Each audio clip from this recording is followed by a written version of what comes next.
Hello everyone, thanks for dropping by. I made a video on the 3rd of August last year about Rolls Royces and Bentleys, and I thought I'd do another one on the Marquis, and I thought I'd add Aston Martin to it, i.e. Aston Martin, Bentley and Rolls Royce. The reason why is I don't think much of some of their present cars, and I just thought I'd do a video monologue. I'll explain the reason why at the end of this video, but starting off with Aston Martin, I don't really care much for them. They've got a new CEO at the moment called Andy Palmer, who was one of the head guys at Nissan, and he's now in charge of Aston Martin and its lineup of cars which badly need replacing. I never thought much of Aston Martin because it's a 2x2 configuration with a seating arrangement, and I don't think much of it. Plus the new Aston Martins today, they essentially still have the Ford DNA in them. For those of you in America and in Europe, the Ford Focus and all the other new model Fords, the grille at the front, if you think it looks similar to the Aston Martin grille, then you're right. It is the Aston Martin grille, and the V8 version of the Aston Martin is essentially a refined version of the Ford Cosworth V8, and even the Aston Martin V12 is essentially two Ford stock V6s that the clever engineers have joined longitudinally together. Aston Martins are essentially just a Ford Mustang inside a Savile Row suit. Alright, they've been refined, but essentially they're not all that special. The V8 and V12s are underpowered compared with their rivals, and they're a lot more thirstier than their rivals. They're in badly need of a new model, and they should be seeing some new models, a new model range that is, around 2016. The only Aston Martin I would get at the moment is the Rapide, which has got 4 seats and 4 doors. Moving on to Bentley, I don't care much for the Continental. I never have liked it, and once again it's a 2x2 seating configuration. I think the Bentley Continental has always looked fat, and it's never had the same impact as the Bentleys of old. The W12 tends to be a bit clunky and too front heavy, and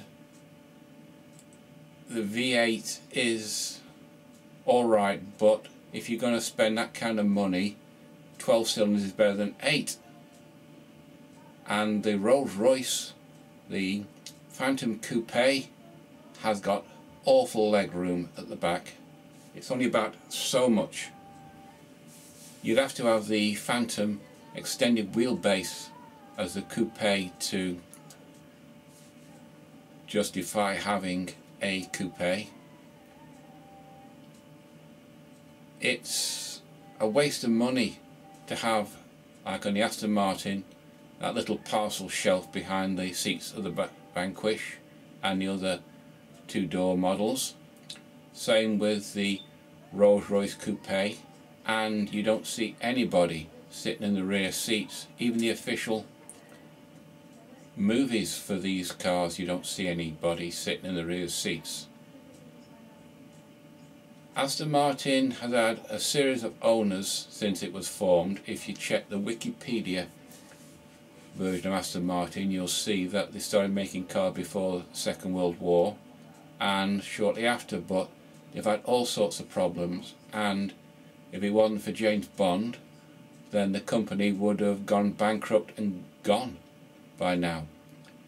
but the Aston Martin was saved by James Bond, even though the Aston Martin isn't James Bond's car of choice. If you see the beginning of the movie From Russia with Love, you know I don't like that. Going off and I'm doing these things. Where was I? Yeah. At the beginning of the movie From Russia with Love, you see Sean Connery, he's in the character of James Bond, and you see a Bentley. The Bentley is James Bond's car of choice. Now, where am I going with this, you say? Aston Martin currently is owned by a Italian investment company and a Qatar investment company, and Daimler currently owns 5%. Now there's persistent rumours, as you know, those who follow cars of this marquee, that Daimler might be going to buy out Aston Martin, and AMG are going to be making their engines. AMG are going to be developing a new V8 and doing the electrics for the new models Aston Martins, which are scheduled to come out around 2016. Now, the reason I'm doing this video is several weeks ago I wrote to the CEO of Aston Martin, Bentley and Rolls Royce, and here's a tip: if you're going to write to the CEO, do a handwritten letter, not typed up on your PC. A handwritten letter indicates that you've taken time to put pen to paper. But anyway, I wrote to the CEO of Aston Martin, Andy Palmer, the new one. The reason I wrote to that because he'd recently just taken a position. I wrote to the CEO of Bentley and of Rolls Royce. In each letter I explained why I don't particularly care for the model that they've got, namely the 2x2 seating arrangement. The Aston Martin Vanquish costs in the region of, I think it's £197,000. I could be wrong, but say £200,000. For that you get a nice car, nice seats, but you get two little kiddie seats at the back that act more like a partial shelf, and no one in the car spotting videos I've seen on YouTube around Los Angeles, Monaco, London, Frankfurt, Berlin, you never see anybody sat in the back of an Aston Martin because those seats are essentially useless. As I said in the letter, they're neither use nor ornament. Now, the same with Bentley Continental. You never see the rear seats of the Continental with anybody in. Ever, even on the official video. I complained about that. I also told it was fat. It always had looked fat. And in Rolls Royce, the same with the official Rolls Royce film, you see the guy, the official Rolls Royce film of the Phantom, I should say, sorry, the guy and his lady friend driving the Phantom, the coupe, both the drop head and the hardtop version, but you never see anybody in. Even the Phantom road tests, the road reviewers have always commented about the lack of rear legroom. So I, starting with Aston Martin, I suggested to Andy Palmer for the Vanquish's successor, the new model, tell the designers to employ KISS.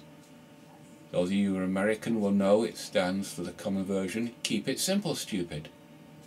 But it has also been classified as keep it simple and straightforward. 2 doors, 2 seats. The 2-door car is classified as a coupe and the Aston Martin is designed as a Grand Tourer.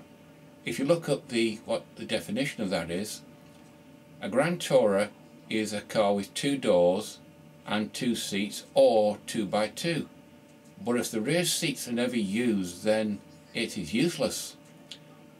a Ferrari is also classified as a GT car, but you never see a Ferrari F12 or a Ferrari 458 or similar to that with 2x2 seating arrangements. Okay, there might have been in the past, but you're never going to have 4 people in a car like that.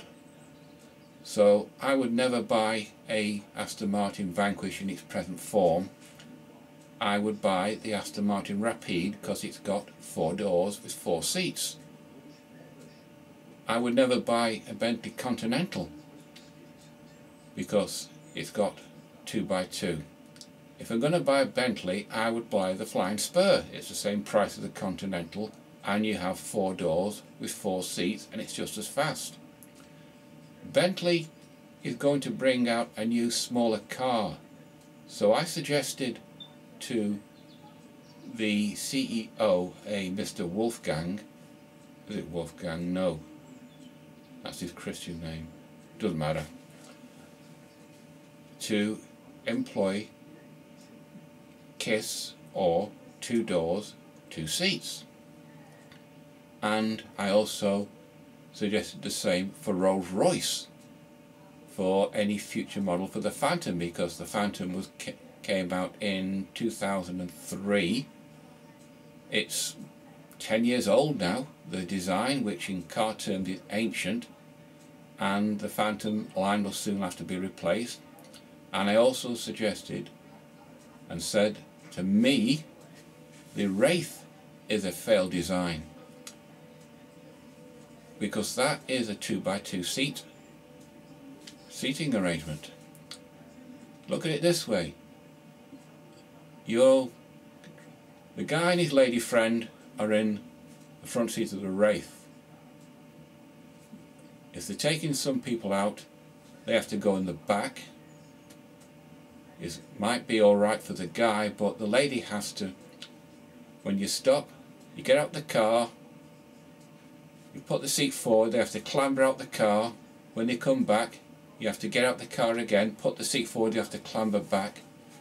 For the same amount of money you're paying for a Wraith, you might as well buy a Ghost with extended wheelbase. The only alternative would be if there's 4 guys in the Wraith, but unless you're a homosexual, you'd take your girlfriend out, or your lady friend, or your partner, or your wife, or fiancé, and those rear seats in the Wraith, I doubt they'll ever be used, because once again, in car spotting videos of London, Monaco, Los Angeles, Berlin, Frankfurt, wherever those cars appear, I've never seen anybody in the rear seat of a Rolls Royce Wraith. So I suggested to the CEO of Rolls Royce for the Phantom replacement for the coupe, unless it's going to be an extended wheelbase version, to just do away with the back seats, because they're not being used and it's just wasted material and effort to build them with a back seat like a little parcel shelf. Just, and once again, 2 doors, 2 seats, 4 doors, 4 seats. Now, up to now, I've not had a reply from Aston Martin. I've not had a reply from Rolls Royce. Even I suspect the Aston Martin Andy Palmer is too busy trying to turn the company around, and Rolls Royce is just too sniffy. However, I did get a reply from Bentley, and they were kind enough to send me this. It's the Bentley, the official magazine of Bentley Motors, Summer 2014, issue number 49, from a lady called Yvonne Bird, Bentley Customer Team. At least somebody read my letter, and you'll be pleased to hear that our CEO has already expressed his interest in a 2-door vehicle to add to our existing range of Bentley models. Now, I also suggested in the reply to her for that message that Bentley undergoes this little two-door version, a hybrid. Now hybrid motors, as you know, is the coming thing, because electrical and petrol engines combined, it seems to be the way forward for car propulsion, and you get more miles per gallon and electrical power is immediately available. So there's a new Aston Martin models coming out in 2016, for I can gather, say 2017. Rolls Royce will soon have to start thinking about changing the Phantom model, and Bentley, as she said in the letter, their main concern now is to bring out the sports utility vehicle, because up to now the only people who can afford those cars, the only SUV that they afford if they don't want a Cadillac Escalade, which is a bit too black rappy for them, is the Range Rover. So Bentley's obviously seen the market niche and they're going to bring up the SUV. Rolls Royce are also thinking along that line, but they're waiting to see how well Bentley's SUV sells. But anyway, back to the main thing. The Aston Martin will be probably coming out with new models 2016, 2017. Bentley possibly coming out with new models around about 2018, and Rolls Royce will need to start thinking about replacing the Phantom, so you can say 2018 for them as well. So if you at the motor show sees an Aston Martin with 2 doors and 2 seats, the Aston Martin Vanquish that is, to go head to head with Ferrari, powered by an AMG V12, which is about 120-130 horsepower more than the current 2 Ford V6 V12 put together. A new smaller Bentley, 2 doors with 2 seats, which has a hybrid motor, and a 2-door, 2-seat Rolls Royce Phantom replacement. Then they've obviously taken my free suggestion to heart, and in a sort of little way I'll be responsible for them. As it is, as I said, the Aston Martin Rapide, it's alright, but I would rather have a Maserati Quattroporte, because Italians are much more stylish with their cars and their super mega yachts and everything, because it's more inbuilt with them.